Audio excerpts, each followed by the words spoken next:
All right, guys, Mr. Antonucci here, and in section 8 here, we're going to talk about inverse trig functions, particularly integration. We're going to do 3 videos on this. So this first one, we're going to talk about integrating functions whose antiderivatives involve just basic inverse trig functions. So if you remember back to when we talked about the derivatives of the 6 inverse trig functions, they fall into 3 pairs, and in each pair, the derivative of one function is the negative of the other. For example, the derivative of arcsine or sine inverse was 1 over the square root of 1 minus x squared. And the derivative of arc cosine was negative 1 over the square root of 1 minus x squared. You see how they're essentially in a pair there, uh, and they're just one is the negative of the other. So when we talk about integrals involving inverse trig functions, we're only going to talk about the 3 basic ones, arcsine, arctan, and arcsecant. And then arccosine, arccotangent, and arccosecant are just going to be the negatives. So for example, for number 1, if you have the integral of du over square root a squared minus u squared is arcsine u over a plus c, if you had a negative here, you could write this as arc cosine u over a, or arc sine u over a plus c is the same as negative arc cosine u over a plus c.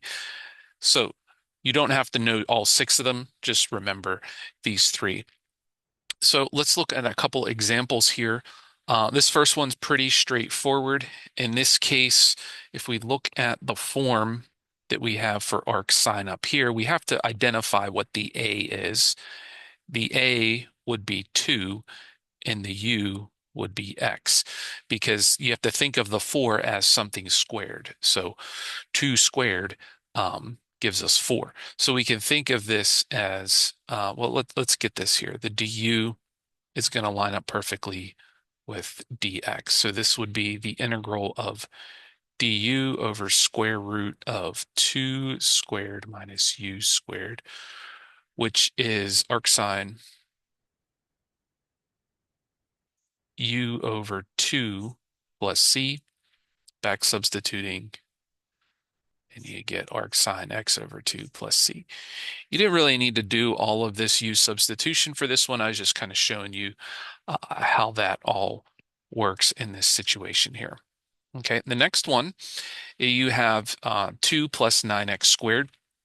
There's no radical involved, so this kind of limits us to the arctangent form. So here it's good to identify what the u is and what the a is. So a squared in this case is the 2, so that means that a is equal to square root 2, and that's okay. And the u squared corresponds to the 9x squared, so that means that u would be 3x. So be careful there.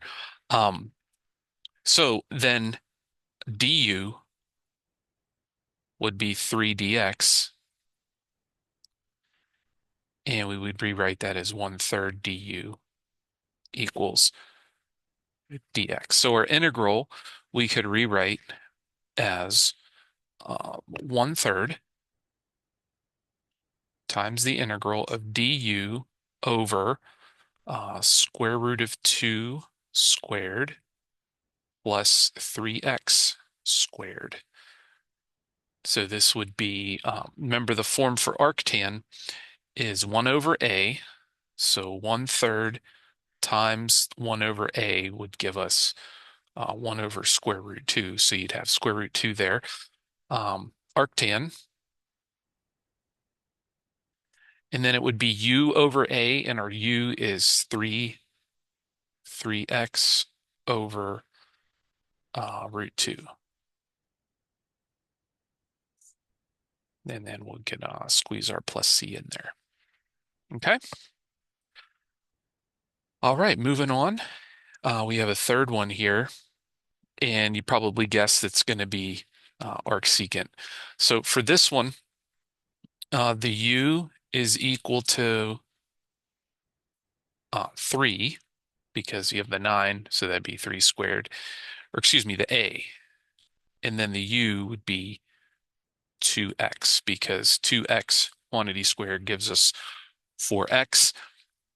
And then in this case, we'd have to multiply and divide, or to get the du rather, we'd have 2 dx, which would give us 1/2 du equals dx.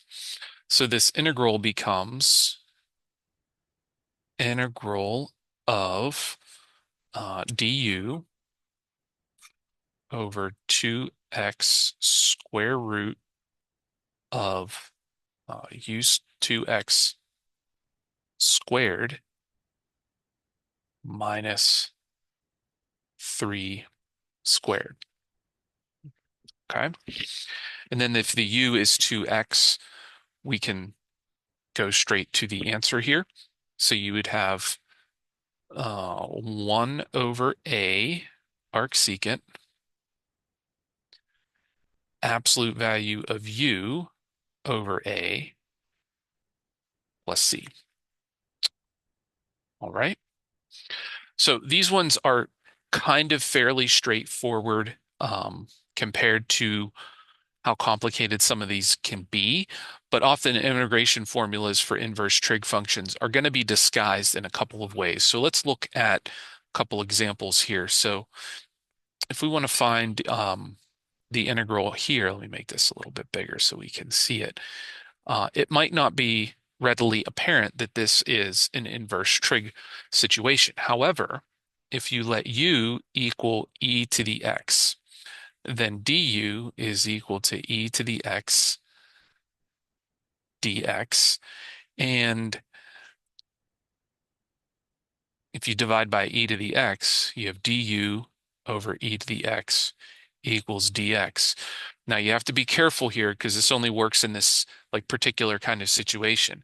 And because u is equal to e to the x, I can rewrite this in terms of u.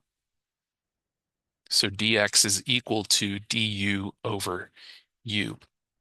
Now let's look at this integral here. So you have dx, and why we let u equal e to the x and not e to the 2x is because we can write e to the 2x as e to the x squared minus 1. Okay, and then we can do our u substitution where dx is equal to du over u over the square root of u squared minus 1.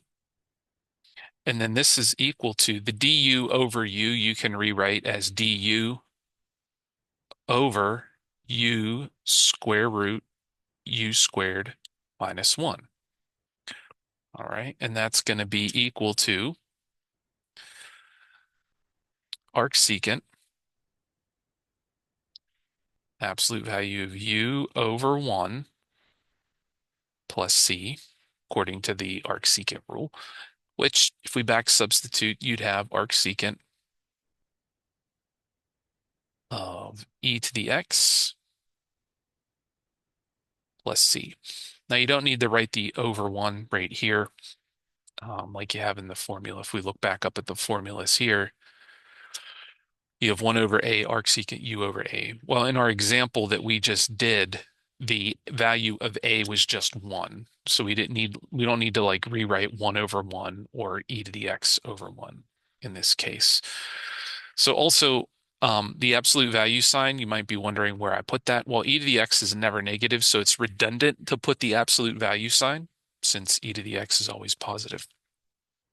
All right, and then we got one more here that we're going to look at. This integral doesn't, its face value, look like it's going to be any of the basic integration formulas or even one of the inverse trig functions. However, by splitting the integrand into 2 parts, you can be able to work this out. So what I mean by that is if I rewrite it as the integral of x over 4 over the square root of 4 minus x squared dx plus the integral of 2 over the square root of 4 minus x squared dx, we can actually go from here. Now, notice this first one looks kind of like um, inverse sign, but it's not because you have the x up here. In this case, you could let u equal 4 minus x squared, then du, we've done ones like this before, equal to negative 2x dx. And then we just need to substitute the x dx in the numerator, so multiply both sides by negative 1/2. Okay.